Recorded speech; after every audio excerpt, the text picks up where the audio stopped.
That's on DVD, yeah. Okay, but that's okay. We'll do fine. So 10 cloud types, and they kind of come with these Latin roots.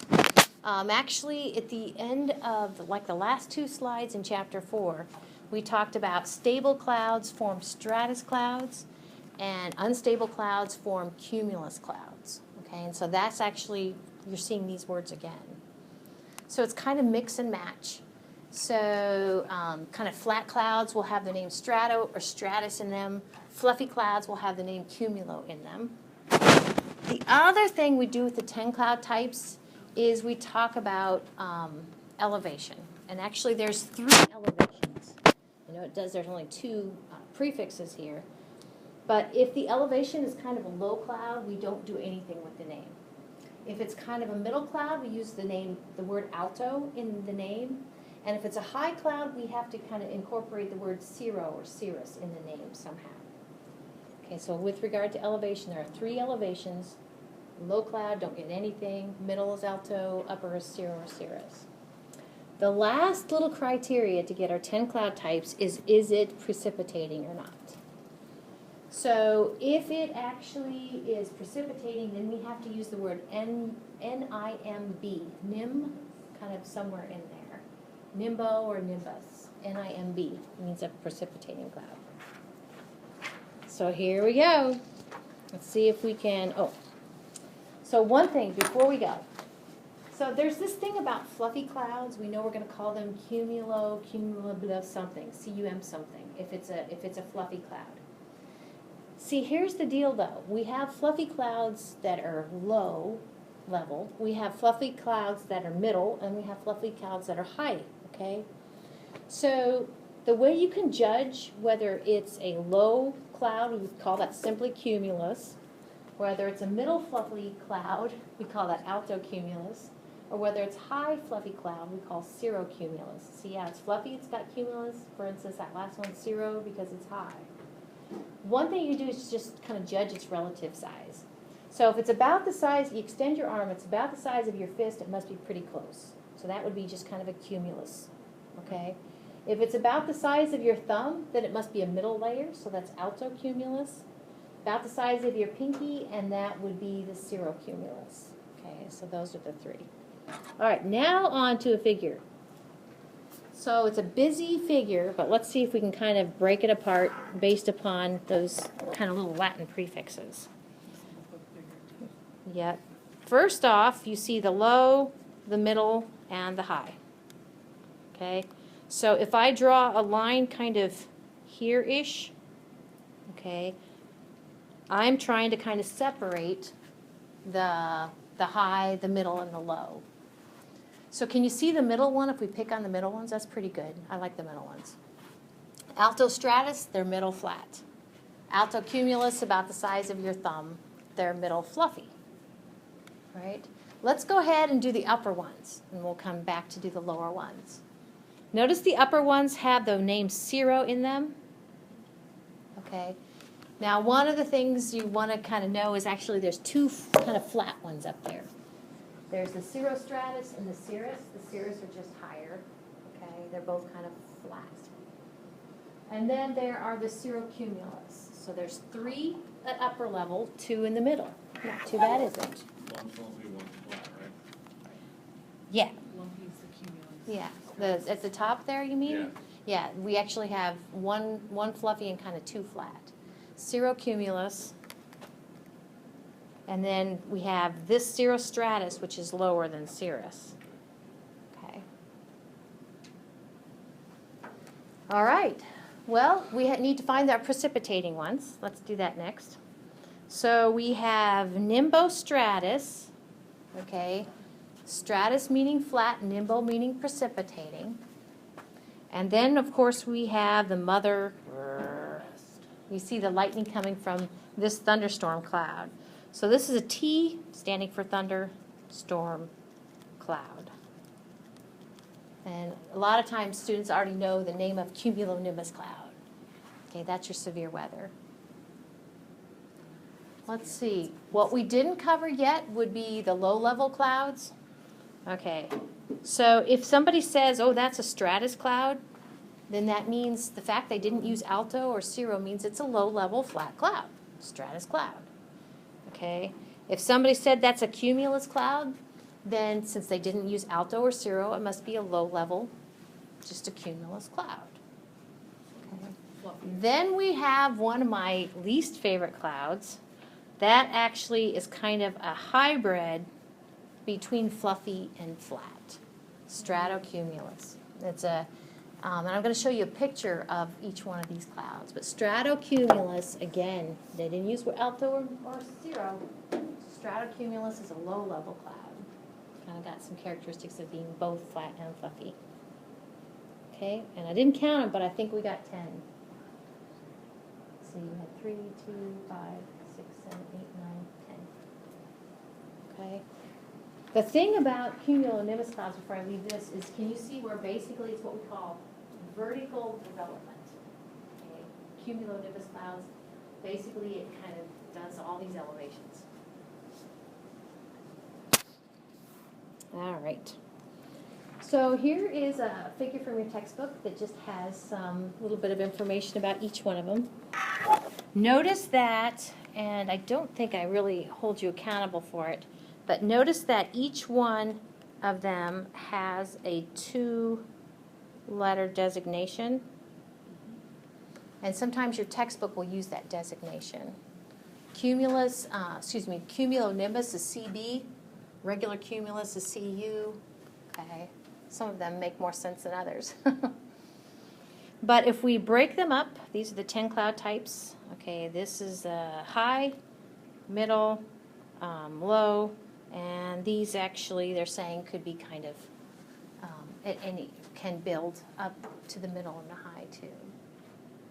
So one of the things, I just would point out some of my favorite things, and you're going to see these a minute coming up. But those high wispy clouds, did you see, it's kind of even the figure, they look like mare's tails. I think that's so cool. Let's see, mackerel sky, that's another one of my favorite. And actually the term mackerel sky is talking about kind of cloud formation. They're talking about the fluffy, sort of high level, the cirrocumulus clouds. Kind of little puffs, the size of your pinky. And of course mackerel's the fish. Let's see, stratus. I'm going to find stratus, and I'm going to underline the word fog. What is sheep clouds? What is what? It says on the fourth one down, white clouds made up of separate clouds, sheep black. I don't know. It's on About the size of your thumb, yeah. Okay. Yeah, I see it. Cumulus means But it's fluffy. It would look like a sheep's back. basically kind of this size and be. Globes. Mm-hmm. Yep. So this is a good figure, I think. I mean, good table.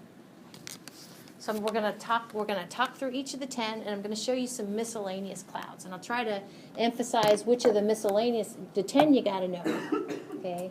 And hopefully you start, since we're talking about clouds, start applying it to outside of the classroom. Now, one of the things, hopefully on Wednesday we'll watch the video, but the emphasis on the video is, man, sometimes you look up at your sky and you're like, dude, I see like 3 different types of clouds up there, and you're right. Okay, so you're very right. So I underlined fog a little bit ago because actually under stratus type of clouds, because stratus, if you do have fog, that's basically a cloud at ground level. And this is the sort of cloud it's going to be, is a stratus cloud.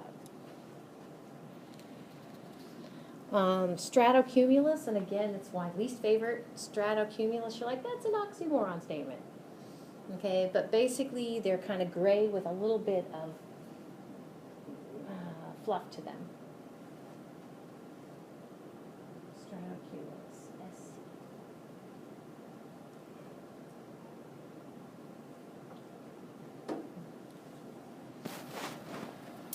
And one more for the low level. Although this actually, like your slide or like the textbook says, cumulus clouds kind of start at lower level, but they can go ahead and build and have some vertical development to them. All right. So with regard to those low-level cumulus clouds, there are these, and sometimes you guys are really good at forecasting whether it's gonna rain or not. Sometimes those cumulus clouds are like, ugh, nothing's gonna come of them. They're just gonna break up when it gets colder, when the sun sets. But sometimes those cumulus clouds can go ahead and mature into storm clouds, cumulonimbus clouds. Those we would call cumulus congestus.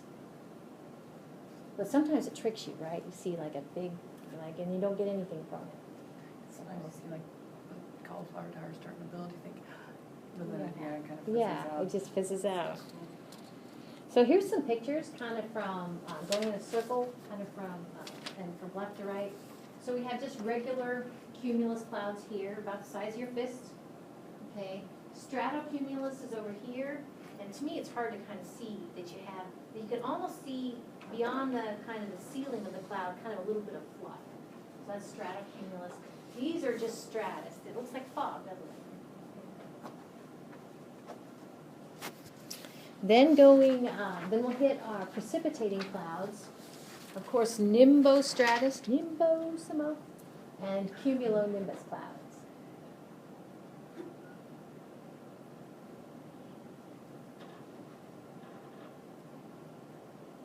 So some of the things that are, practical in nature is that nimbostratus, the precipitation is long-lasting. Nimbostratus, it just comes and comes and comes and comes. Okay.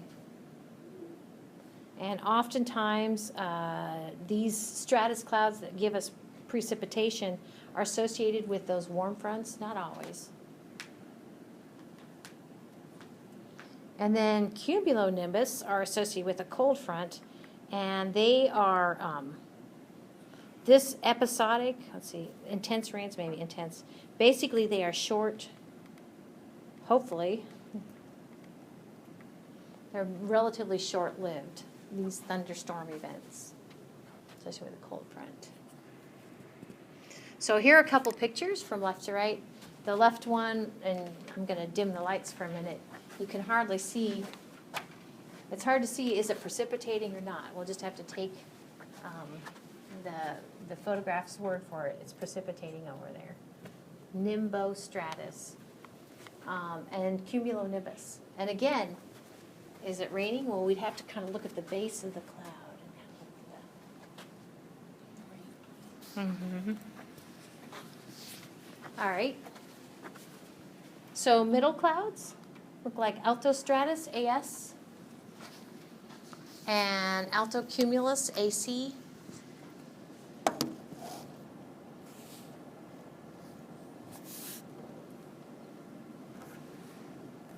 So in Chapter 16, which we're going to cover after Chapter 5, Chapter 16 we'll be talking about coronas and halos and kind of optical effects. Okay,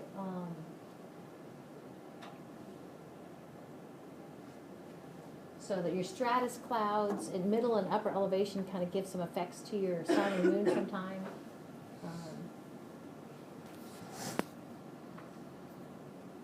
All right, so from left to right, this one looks a little fluffy. So hopefully it'll be about the size of your, this is one that said the sheep. Okay, and this one is a middle cloud, altostratus.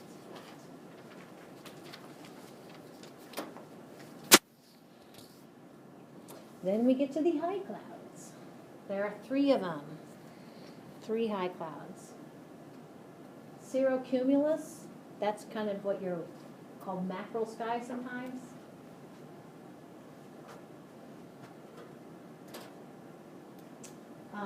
Cirrostratus and cirrus are both flat clouds.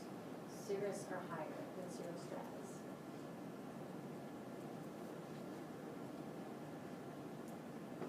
And these actually are kind of hard to tell that they're there because they're kind of so thin sometimes.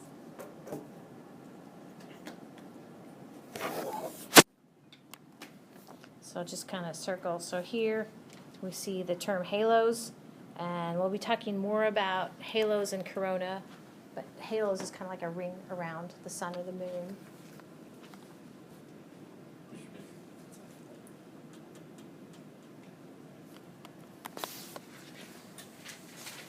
This is kind of neat. The cirrus are like the mare's tails, Okay, so remember I circled mare's tails, so that's fair game. Then those mare tails are actually made by jet streams, fast-moving air. Oh, you know, they're like field waves, maybe, yeah. Mm-hmm.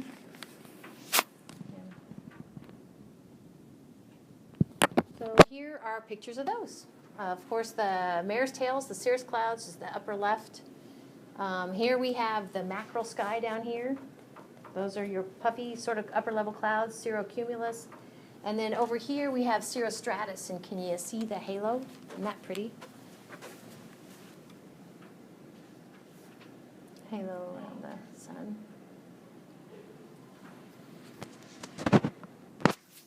All right, so those were 10 cloud types, so know those. And actually know this one too. I'm looking for vocabulary words. Yeah, I've heard chemtrails and contrails. I think contrails is probably less controversial. The con in contrails stands for condensation.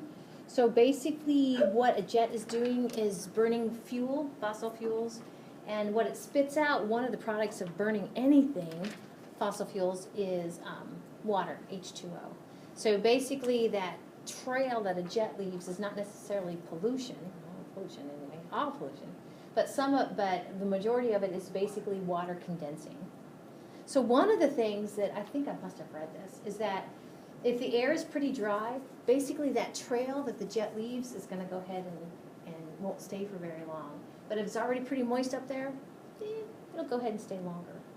So the time they stay. Because I tell you the other day, my daughter and I saw when she pointed it out, and it was coming kind of this direction in the sky, and at the bottom it was like wisping off, and then you could see where it was like, there was like a twist in it almost, and you could see the whole thing, like all the, it was like the air up there must be moving really crazy, turbulent around that. Yeah, that's neat. But one of the fun facts I like to point out on this subject is, have you ever heard of, and with this I guess I would call them chemtrails. There are some that think that actually instead of just being kind of innocent jets, they're actually spraying chemicals on us innocent people here on Earth. And I know. I think that's why I've heard them called chemtrails before. Yeah, so contrails are probably better. So this slide actually is kind of a satellite view of looking at an assortment of jet activity, right? All these man-made clouds, all these water vapor condensing. But you figure that whether it's man-made contrails or real nature-made clouds, they do the same thing. Yeah, they actually reflect some of the sunlight that otherwise would have made it to the Earth's surface. Not as much, I would think, to act as a blanket, kind of, but a little bit. And I know I've read that an interesting time in Earth's history, I say Earth's history, was when the Twin Towers were taken down. And this sort of activity, jet activity, especially over the United States, no flights. So I think that was kind of some interesting data with regard to contrails and artificial clouds.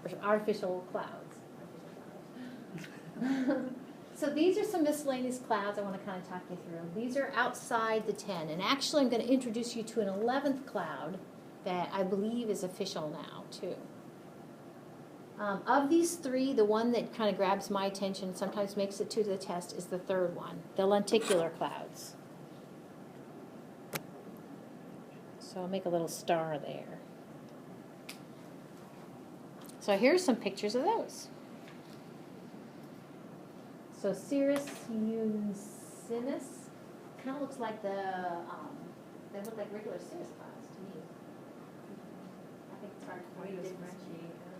This brings up a good point. If you're doing a photo project and bringing them in, and you're like, I don't know which cloud type it is, just do your best. But I think I said in my instructions that if you're going to do clouds, they have to be unique. Like you can only do one stratus cloud, and you can only do one cumulus cloud. Okay, so that's kind of. So this cloud type, lenticular clouds, they need a mountain, so we don't see lenticular clouds around here per se. But you can kind of see on this upper figure here. Basically, they're on the leeward side of the mountain. Yep. And this is what they look like. The figure here.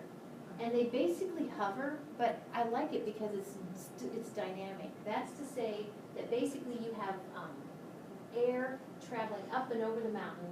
So actually this liquid water is going into vapor and actually it's being supplied by more liquid water. So it's Could very people confuse those for UFOs?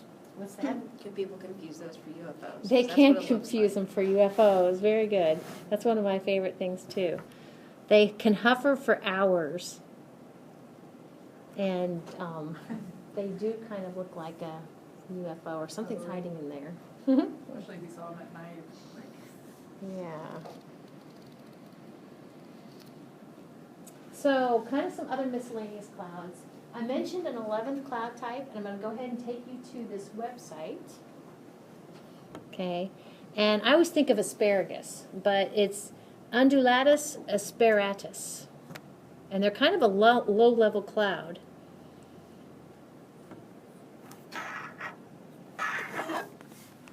The title is, let's see, Angry Rolling Cloud is first new type in 60 years. Undulatus asperatus. I love seeing them.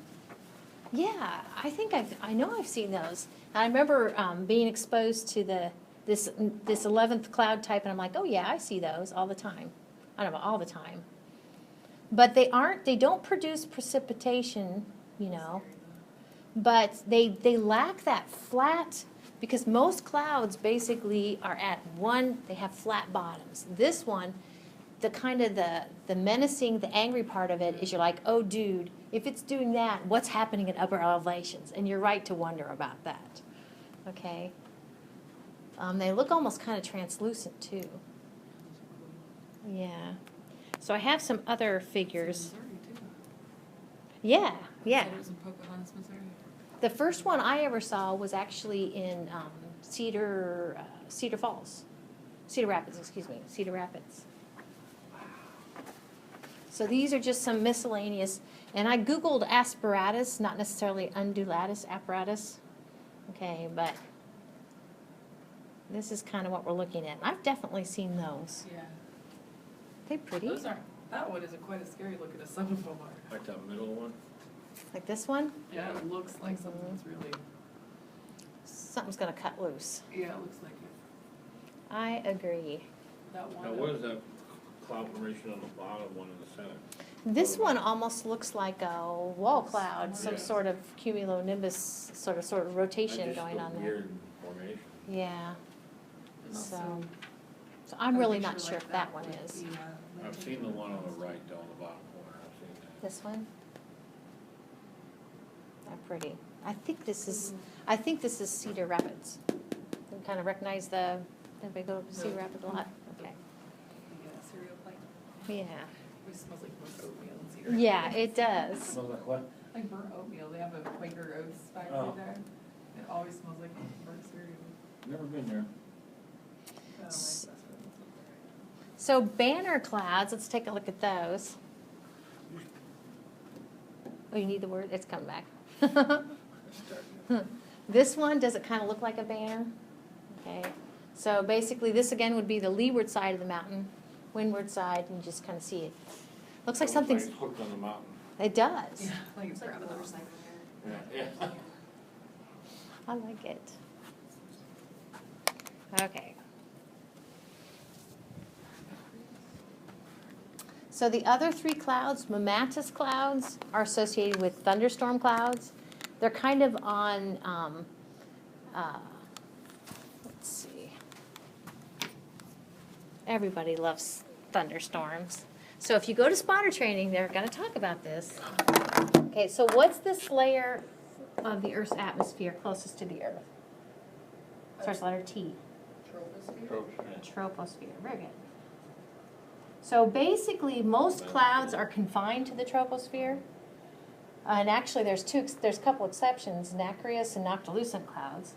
But the thing with cumulonimbus clouds is basically they'll hit a lifting condensation level. Okay, so your cumulonimbus cloud's going to have this flat bottoms.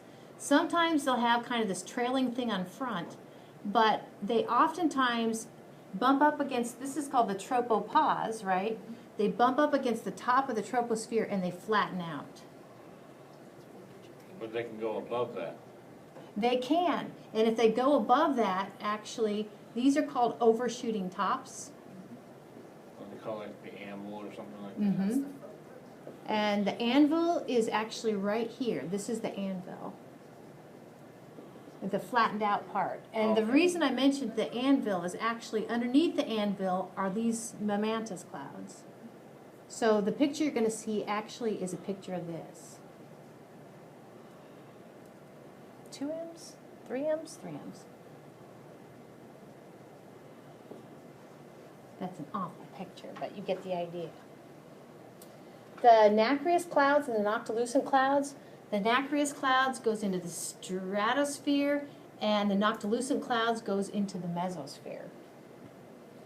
Okay, so is that crazy or what? So kind of from left to right, you have another picture of the UFO cloud, the lenticular cloud. Can't have too many of those. What you're looking at to that, the right upper one is basically looking kind of up on an anvil portion to those pouchy things. Okay. And then at the bottom one, we have those upper level clouds in the stratosphere and the mesosphere, respectively.